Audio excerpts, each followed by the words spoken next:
presidente tem poucos anos, tem 8 anos, foi criado pelo nosso presidente Lula. It's a relatively new TV, and it was set up by President Lula about 8 years ago. E hoje compreende todo o território nacional. And it's broadcast throughout the Brazilian territory. Eu pediria que você se apresentasse para nós, porque nós temos um público muito grande, né? E que dissesse quem você é, do seu país, da sua origem. Tá?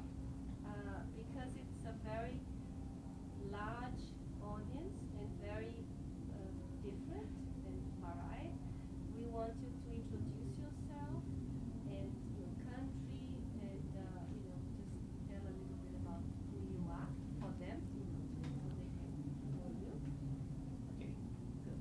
Ok, tá rodando? Pode rodar? Ok? Pode rodar? Sim, foi. Rodando? Ok.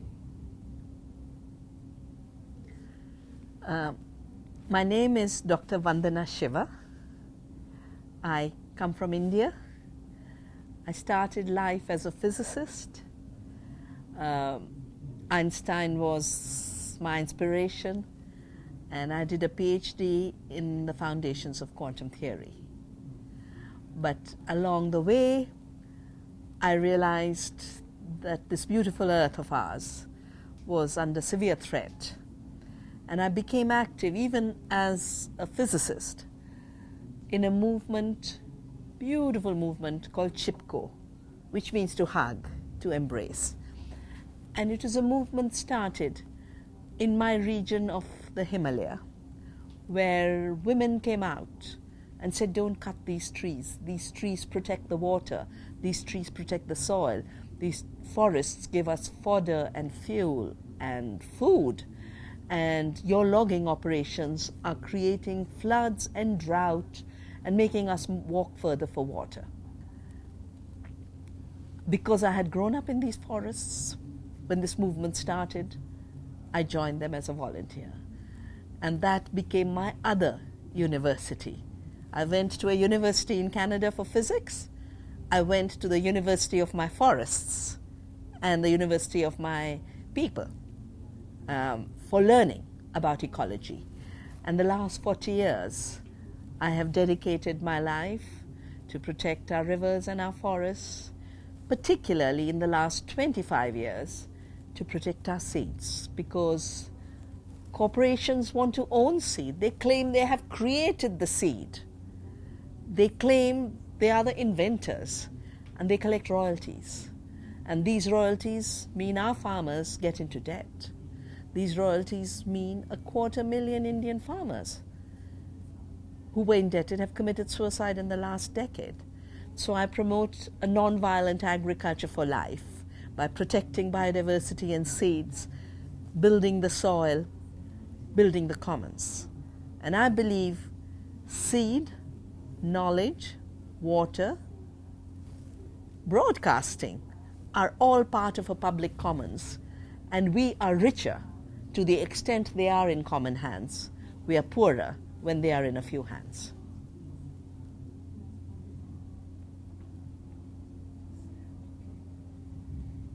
Todos os livros, né, tratam das questões ambientais, ativismo, né?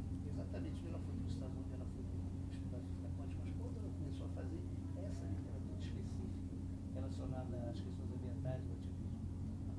All your books are about your environmental causes, but you went to Canada to study physics. When did you start writing and embracing the writing for the environmental causes? I was writing for environmental issues from my early involvement.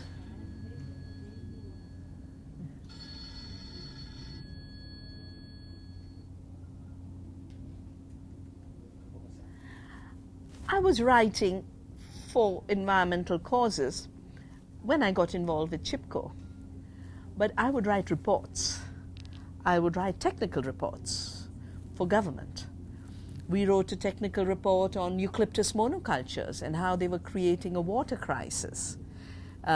became the basis of translation into Portuguese. The movement against monoculture started with the translation of that report of ours in 1980. I wrote reports on mining, report on dams. And then in 82 I left university to start a small institute for serving communities and serving the planet. Because I realized most universities, the disciplines had been created to exploit the earth. Geology is about mining. Forestry is about logging. Hydrology is about building dams. The knowledge of how to protect the river, how to protect the forests, how to protect the mountains, and find out their role in providing water was a knowledge that was in the people, was in interdisciplinary work, but not in fragmented discipline. And that's when I started the Research Foundation for Science, Technology, and Ecology. And the interesting thing is, I took a pledge that time. I said, university is about the rat race of publishing. You keep running to publish the next paper. You keep running to get the next promotion. And I said, I'm not going to work in a world where knowledge is married to power. I will work in a world where knowledge serves the powerless. And I kept writing my reports and built all the connections between women and ecology. And in 1985, when we were building the global movement to protect the rainforest, Jose Lutzenberger, who used to be an environment minister of Brazil, Wangari Maathai of Kenya, who started the movement to plant trees in Kenya, and we joined together and said the forests of the tropics have to be protected. At the Women's Conference in Nairobi, Wangari and I did many talks. And a women's publishing house in India heard me. And they said the ecological side of feminism hasn't been written about. And you must write. And I said, no. I took a pledge. I would write for movements, but I wouldn't write a book in my name. And Ritu Menon, who started Kali for Women, a feminist publishing house, she sat over coffee and convinced me that writing can be part of movement building. And she said, we are a movement. We have built a publishing house to build a women's movement.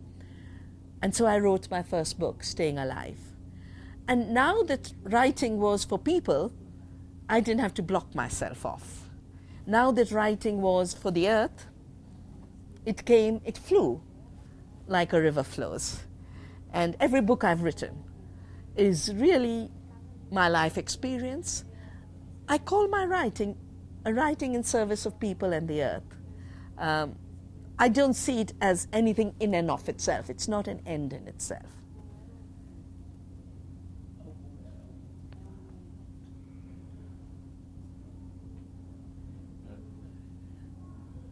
Which is the formal university role in changing the world nowadays?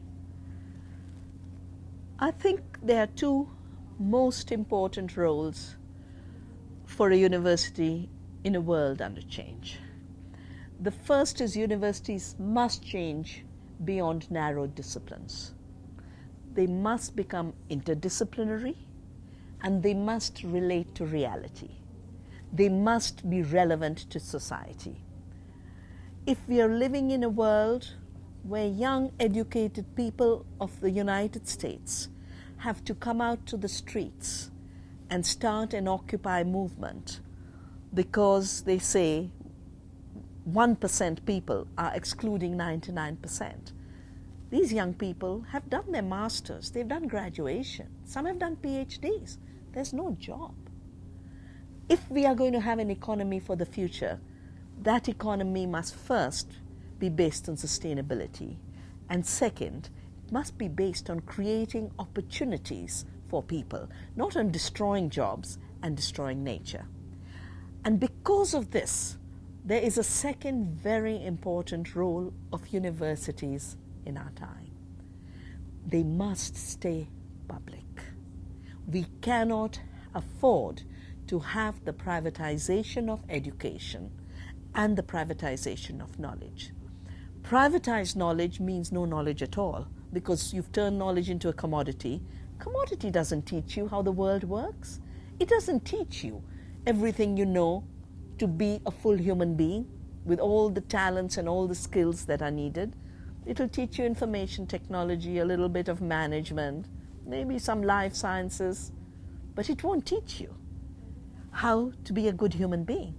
It won't teach you how to be a member of the community. And increasingly, it won't teach you how to be an earth citizen.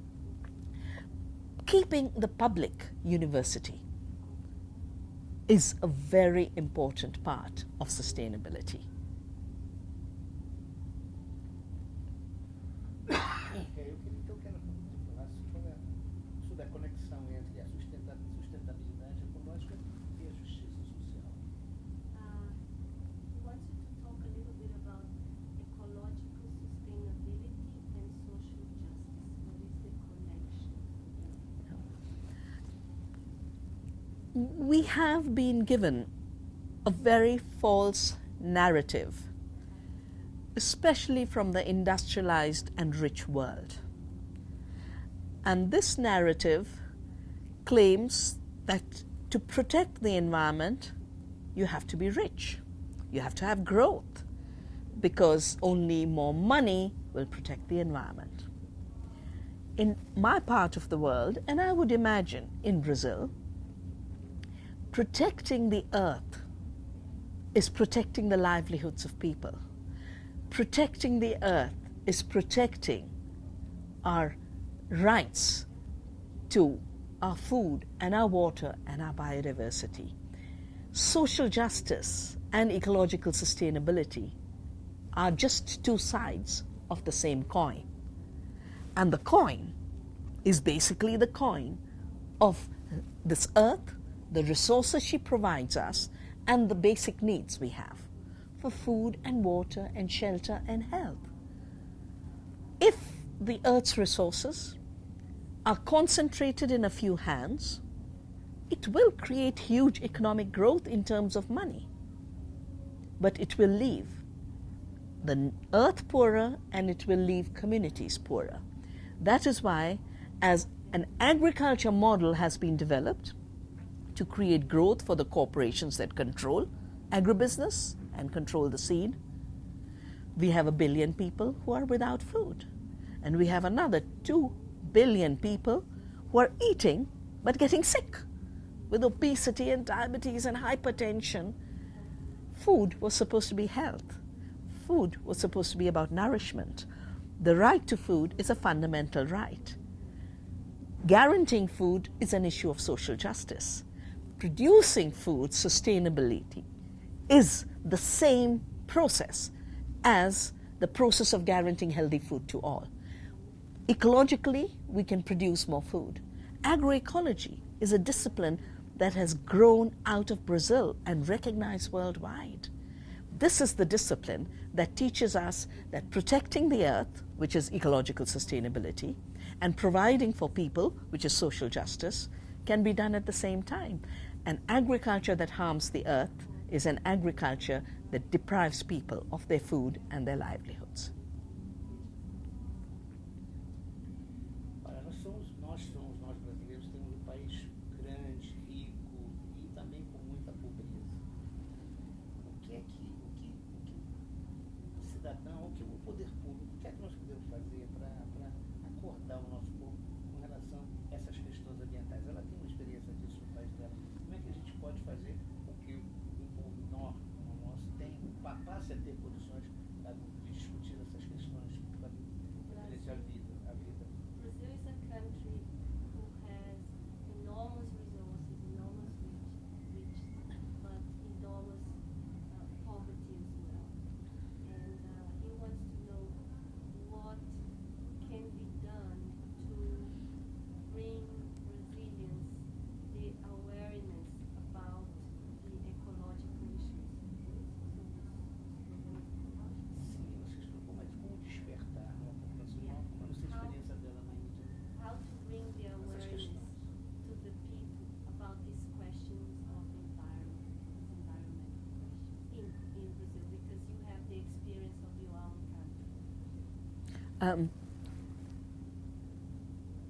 When I came to Brazil in '92, the big difference I found between India and Brazil was how many people in Brazil had been removed from the land. And I remember, do you want a thing for your throat? You want a thing for your throat? Tem uma aguinha pra ela? Não, agora. Oh.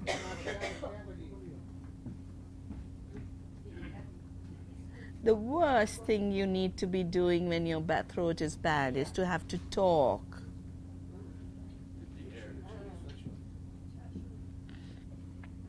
I'll begin again. I'll begin that again. Yeah. I'm sorry, it's just Yeah. alguma coisa entrou na minha. Yeah.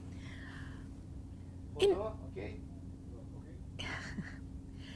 The environment is not something outside us. The environment is ecology. Ecology is the basis of life. Ecology is what connects the earth and us. The food we eat comes from the soil and the land and the seed. The water we drink comes from our rivers and our lakes and our underground reserves. Every human need is related.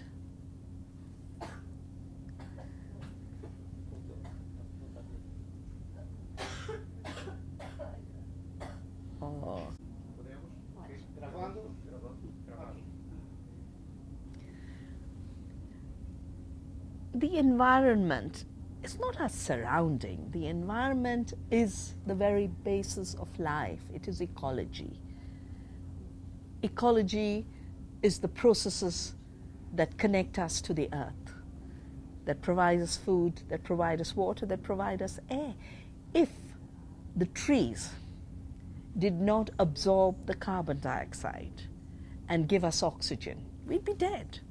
If the Amazon forest did not function like the lung of the planet, the climate systems of this planet will collapse. They're already very unstable. For every person in Brazil who is a citizen of this rich and abundant land, there is no reason why people shouldn't have a livelihood, shouldn't have food, shouldn't have water. I know Brazil has started a very strong movement called Zero Hunger. It has created innovative systems of how to connect small farms to providing food to people.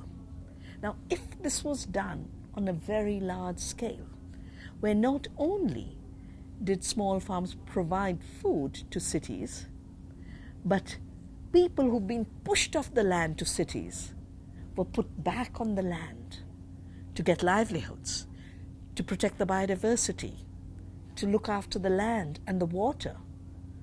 This would be a model that drives away hunger and poverty, drives away unemployment, while protecting the rich resources of Brazil.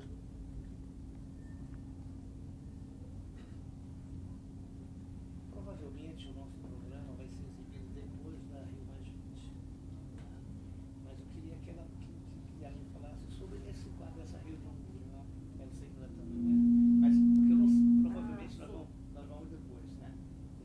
Nós vamos exibir depois com a nossa Rio Mais 20, que ela fizesse uma análise não sobre esse encontro da Rio Mais 20, a representatividade dele, nesse momento do mundo, né? Sabe, sem focar no vai ou foi, tá? E sim o conceitual. Okay. Se vai ser Rio mais 20 mesmo ou menos 20. This program, your interview, will probably be broadcast after Rio 20 After Rio plus 20. plus 20.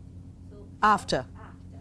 So what he wants is for you to give a view about that happening, but without saying was or will be, because we don't know. Sure. Yeah. Yeah. So your view about what is Rio plus Brazil has had the privilege to host the first ever Earth Summit in 1992. And for the first time, the world committed itself to protect the biodiversity of the planet through the Convention on Biological Diversity. It was the first time we put into law and a legal framework called the United Nations Framework Convention on Climate Change, an obligation to reduce the greenhouse gas emissions and protect the climate. And we created Rio principles that put new jurisprudence across the world that the polluter must pay, that we must be precautionary. The precautionary principle entered law. The idea of common but differentiated responsibility, that we are common Earth citizens, but different parts of the world has had different contribution to destroying the planet and different capacity to do something about it. And that is why the rich world, which has caused most of the pollution, was held more responsible. 20 years after Rio, these commitments will be revisited. New commitments. I made a mistake. I said will. Cut. Yeah. 20 years after Rio, Brazil was again host to a second Earth Summit at a time where the ecological situation of the planet is worse. More species have disappeared. More climate instability is staring us in the face. More people are hungry. More rivers are polluted. We cannot afford for a Rio plus 40 to take real action. Nosso programa é de livros e ideias. Eu quero falar sobre os livros dela, que são publicados em português, é só um. Os dois livros tem aqui. This program series is about books, obviously. Yeah. So, and we have 2 or 3 books of yours that are published in Brazil. So, if you could talk a little bit about them, I think it's War for Water, Hmm. Water War, and I know biopiracy was translated. Biopirataria and the Guerra por Águas and the dictionary. The development dictionary? Yeah. Então ela fala sobre os três um pouquinho de cada um. Where you make the Okay. dictionary, And I hope my next book. and hopefully we'll be looking at the next book. You Uh, can talk a bit about this. Yeah.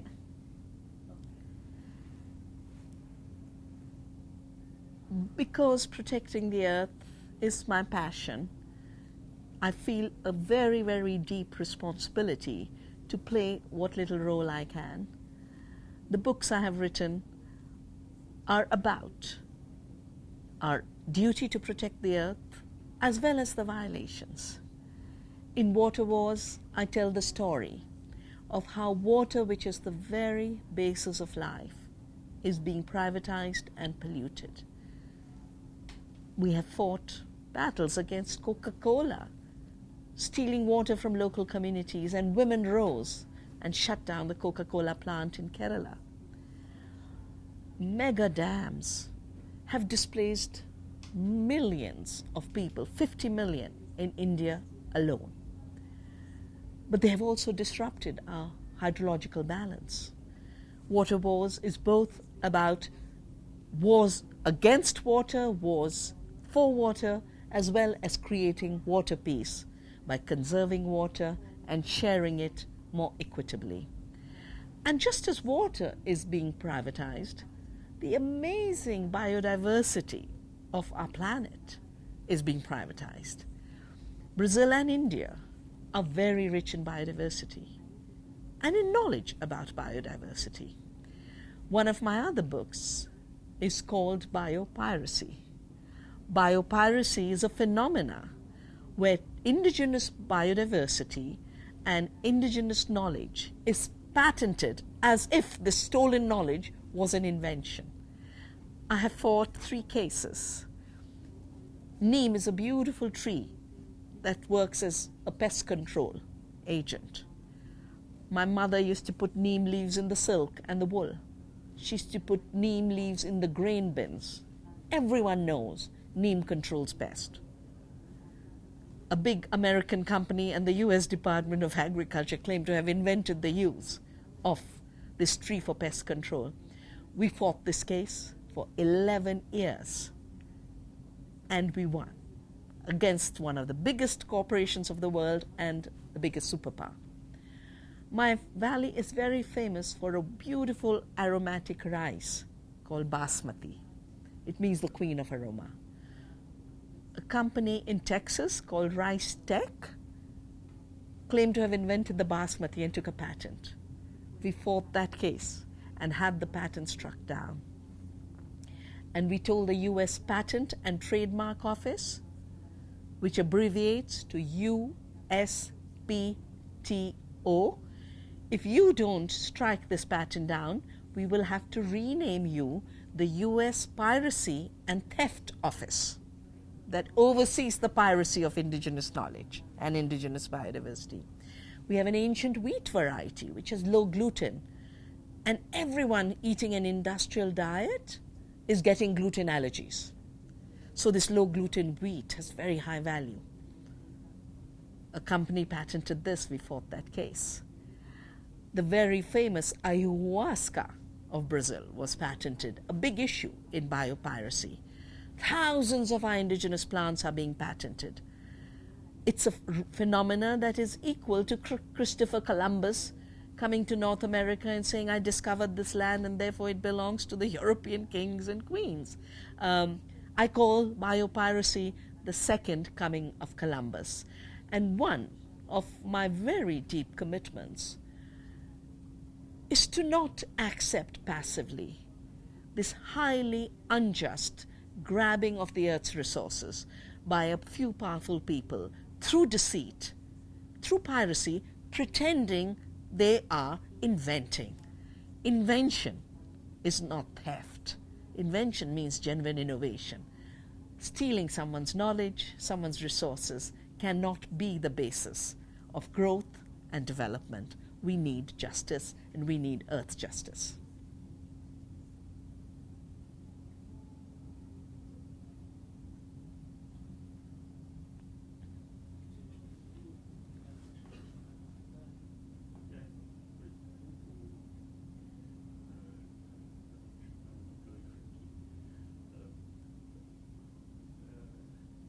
How can you fight against this appropriation of our biodiversity through this kind of mechanism?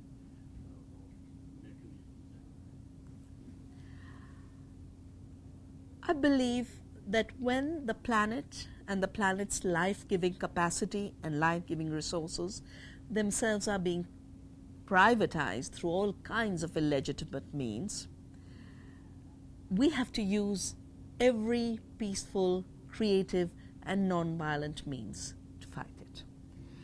I think the first beginning of this struggle is to not accept it in our minds and our heart. If we say no to biopiracy, we've already said you have to stop the plunder. We have to fight it legally, something we have done. And every case we have taken up, we have won.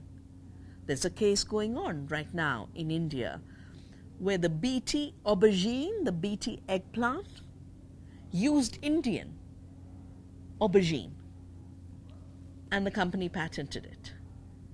And now the company is being sued by movements and the government of India for piracy.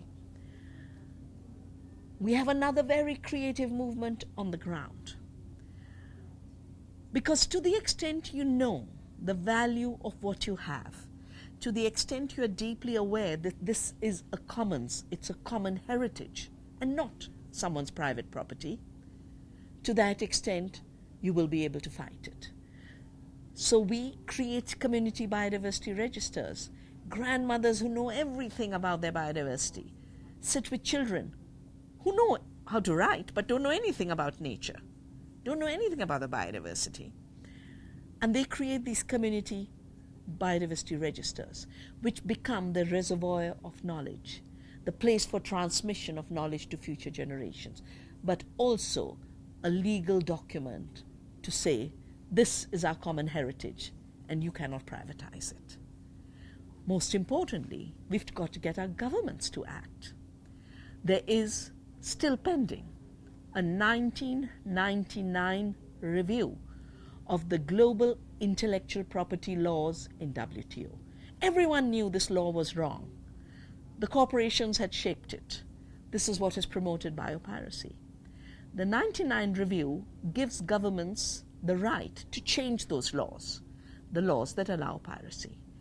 Most countries have given their submissions. The review has not been allowed to be done. But now we are in a very different situation from where we were when the WTO was drafted.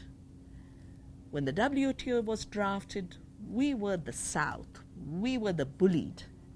Today, the BRICS countries, Brazil, India, China, South Africa, together have the highest economic and political power in the world. We must use it to defend the rights of our people and to protect this planet. We must exercise this power at intergovernmental, multilateral platforms to correct the wrongs that were done in the period of unilateral bullying.